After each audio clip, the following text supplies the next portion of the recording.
Hello there. In today's video, we're going to master the difference between effect versus effect. So let's get started.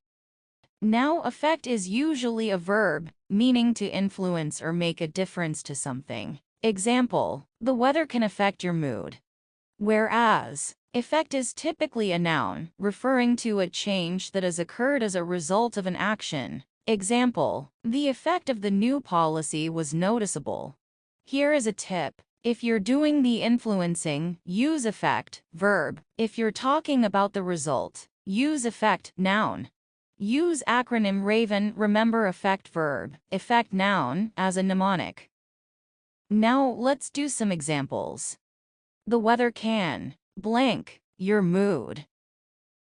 The weather can affect your mood. The medicine had no blank on me. The medicine had no effect on me. The speech had a strong blank. The speech had a strong effect. The changes will blank our work. The changes will affect our work. Great job. See you in next video. Don't forget to like and subscribe for more English learning videos.